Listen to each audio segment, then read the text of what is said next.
Hi, I'm Shaw Grigsby. Welcome to Gainesville, Florida. This is where I was born, raised, still live here, long time, 65 years.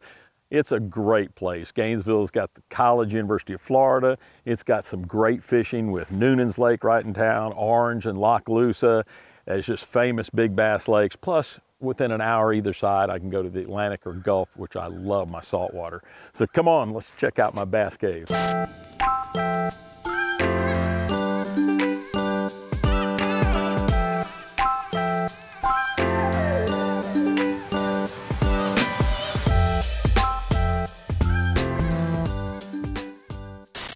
So this is my bass cave, and it's a metal building, 60 by 40. I used to have it where you could drive through. So big doors, 14 foot high, 12 wide, you know, for having big saltwater boats and such like that. But this side, bass side, and I had a problem with the door, so I don't drive through anymore. I just back them in, but it's still cool. And then over here, I've got tackle. I've got some old tackle over here from years and years ago. But then starts the current stuff, the stuff I use all the time. I mean, some of my favorite baits in the world right here, you know, the Rage Bug from Strike King. I've got, you know, some crankbaits, finesse fishing, and I just line it up. And so back in the day, I had a TV show, and it aired, I think, 22 or 23 seasons. And so in doing that, I would do shows on a particular bait. So, you know, some of this is really old packaging, but, you know, a bait that's just awesome. You can see the dust all over it. You know, the 1XS, extra shallow, the Series 1. It's incredible, some of these baits, and they're still great baits and work tremendous. Some of them aren't made anymore, and some are made, and some have been really, you know, just perfect. Like, you know, the KBD Splash is amazing as opposed to the Spittin' King that we used to use. So we have just some really great baits here. All right, so we get to this section, and this is like my old stuff. So, I mean, I've got stuff down here from the early 70s. You can see some, you know, Eagle Claw hooks here, which I've been with Eagle Claw forever. And I think these are all like HP hooks, which, you know, my buddy and I, you can see, my buddy and I designed them. This isn't packaged. I thought I was going to grab a package out, but that's a really special one that they did. They actually did some nickel Teflon coated. That's what that is, real special. Hide those. Oh, and up here's cool. That's the tackle box. There's two tackle boxes there, the gray one and the brown one. The brown one was for my first Bassmaster Classic, 1986. They would give you, or send you a tackle box. That's a Plano tackle box. And you had to fill it with tackle, and you had a weight limit of 10 pounds and 5 rods and reels. So you'd put 10 pounds, you'd weigh it and make sure you had it. And it was really tough to try to compile all your tackle down to 10 pounds. That was a tough deal, but that's what's up here. And, you know, as I keep going, of course, got my Triton boat that stays in the center, my centerpiece. And then here's, you know, a lot of the 3X, you know, Zulus and Z2s and stuff like that. So a lot of this is more soft plastic, some old crankbaits and tackle boxes up here. Then I got, now this is getting into some ancient stuff, some back in the stuff of, got these shelving from a buddy of mine, and it'll have everything. Like I got all decals up in this top. This is all boat decals for when I wrap the boat and stuff, and different baits. So I mean, I've got baits. I've got a Lowrance box here that goes back into the ancient times. So these are all old transducers and cables and temp sensors, and you know, I got hooks, and you know, like I said, I've been with Eagle Claw my lifetime, so I got featherweight and laser sharps and hooks everywhere. My boat right here. Then I kind of get into some of the more junk spot of the deal, where I keep just stuff piled up. When my door broke up there, I started piling stuff in here, and then people decide, since you got a big building, my son says, bring your stuff, and you know, bring it over here and keep it. So over on here is this is taking care of my animals. These are all drums of corn. I feed my animals, which are deer, turkey, wild hogs. This is my son's boat, and it's a mud boat, so it's a gator tail, and it goes anywhere. I mean, you know, I'm a Mercury guy. This thing does not need water. It just needs a little bit of moisture and some mud, and it'll go, and that's really cool. So I keep that over here for him. More tackle. I mean, I've got soft plastics here. I've got bullet weights, you know, the tungsten weights. I got hooks.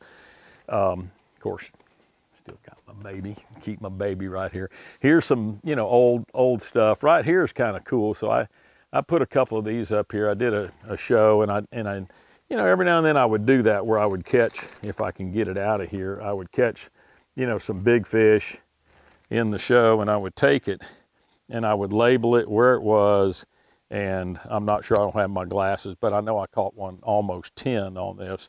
So I just kind of signed it and hung it up, and I know we caught like a 10 and some 8s and 7s. Are ridiculous. Had a great, you know, that red eye shad from Strike King is amazing. So more baits, just keep baits and difference, and tackle boxes and hats, and most of the stuff, you know, I know what's here, and so I can dig in and get what I need and replenish at the end of a tournament.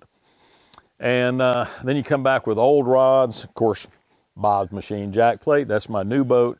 Should be in 3 weeks. Hopefully get time to rig it and get it ready for the first tournament. I got my jersey here, and something I love doing.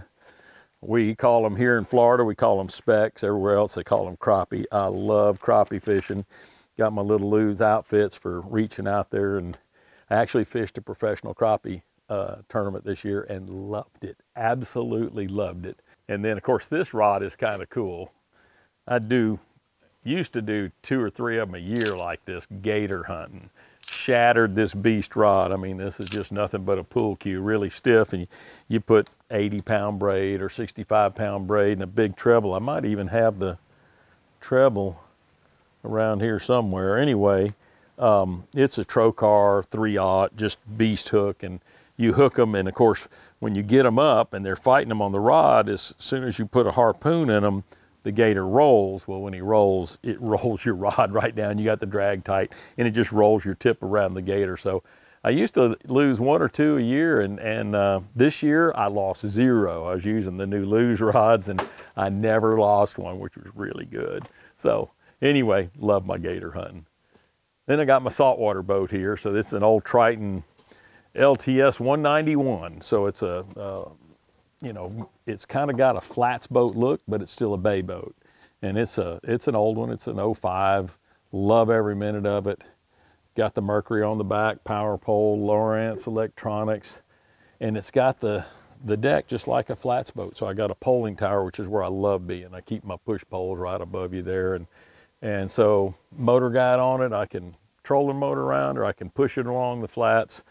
That's my fun fishing. When I get home, I'm saltwater fishing. We're so blessed because we got the Gulf, and they got the Atlantic, and really cool. So love getting really, you know, have drag stripping and something big pulling. So hey, let's go check out my my trophy room. So I don't keep anything out here. I have them in my office. Let's go check it out. This is where I keep, this is history for me. You know, I mean, everything from MLF and bass fishing and different awards for the TV show, and trophies, and, you know, windshield they did for when I was on the Citgo team.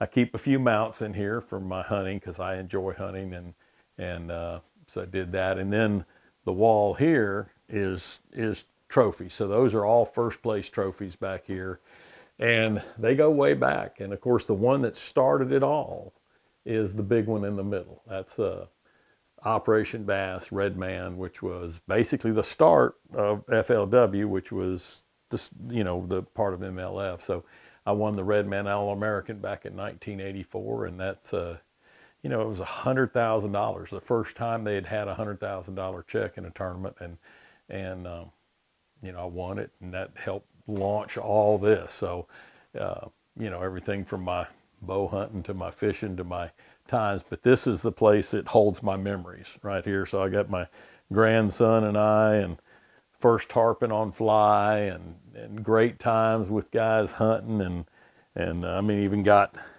here from Major League Fishing. If I can get it out, I got a call in front of it here. I don't usually pull things out, but let's see. So here's one of my pictures of Mark Davis and myself and Paul Elias. So, you know, all Hall of Famers in Bass Fishing Hall of Fame. So I keep that here too.